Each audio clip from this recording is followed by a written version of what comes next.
Former President Trump is in Wisconsin tonight ahead of the Republican National Convention. His motorcade was seen arriving at his Milwaukee hotel earlier today.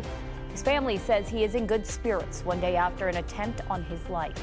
Welcome back to this special edition of KCAL News at 7. I'm Gio Insignares. And I'm Leslie Marin. We do have new details about the assassination attempt on the former president. And we're learning more about the gunman and 3 others who were also shot at yesterday's campaign rally in Pennsylvania. President Biden condemning the shooting and calling on Americans to, quote, lower the temperature in our politics. The shooter has been identified as Thomas Crooks from Pennsylvania. Secret Service sniper killed him, but not before he fired 6 to 8 rounds from an AR-style weapon.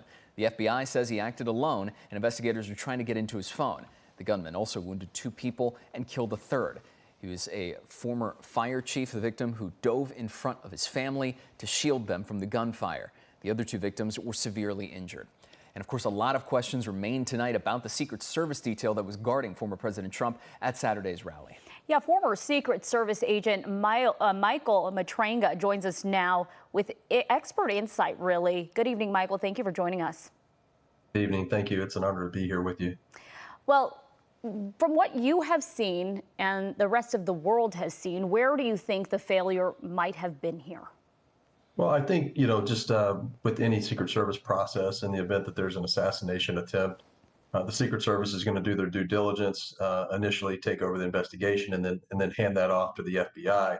Right now, I think it's really preliminary to say where failures lie. I think, but from my perspective, being a former counter assault team operator and then presidential protective detail agent, obviously, the obvious component or failure lied within the outer perimeter.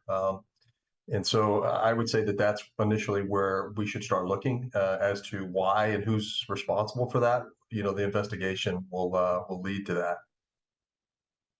Michael, and the president has announced an independent review of the security situation from Saturday. And during your time as an agent, can you give us some insight on what exactly the protocols are in place for protecting open air rallies like the ones we saw yesterday?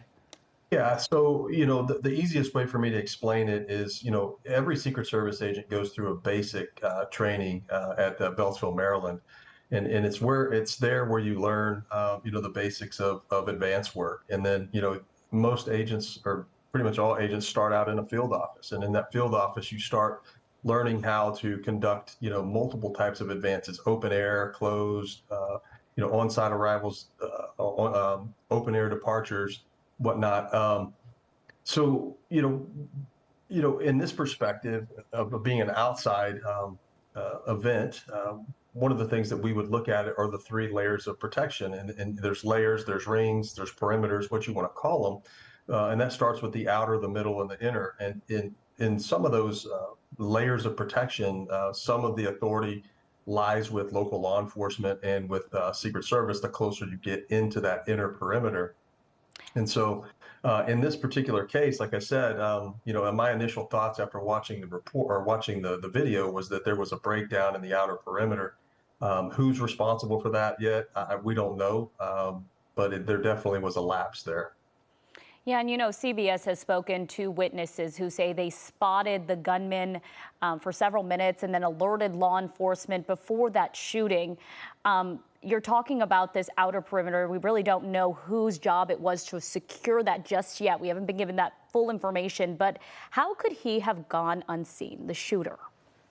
Well, from just in the last hour, I've seen video where he didn't go unseen. There was actually spectators that saw him climbing on the roof, and that they were trying to get the attention of authorities. One of the things that I always talk about is the lapse in time, and that there's a gap in communications. And so, I believe that what happened here, what we saw is that this individual did not stay on that roof and was not pre-positioned on that roof, or he would have been spotted early on. It's obvious in the video that I just saw of him climbing up there that it was after the remarks began of the president, when everyone's attention was focused on the former president. And, like I said, there was a breakdown in that outer layer of perimeter security. And so, in regards to, how did that communication fail? People don't account that, maybe that there's a lapse in time between someone seeing him, someone reporting it, that officer doing their due diligence to verify that there's a threat there, reporting that that threat to the command post. The command post then, being able to digest that information and then push that out to the resources that could engage. So, there's a substantial amount of time, minutes down to some seconds, depending upon the nature of the event and how the communications was set up. It's absolutely possible that there was, a delay. A lot that we're still keeping track of, and a lot we'll still learn, of course, Michael, given the fact that the Secret Service is involved, the FBI, and local police as well. So thank you so much for your time. We appreciate it. Michael Matranga, former Secret Service agent, thank you again for your time. Take care, guys. Thank you so much.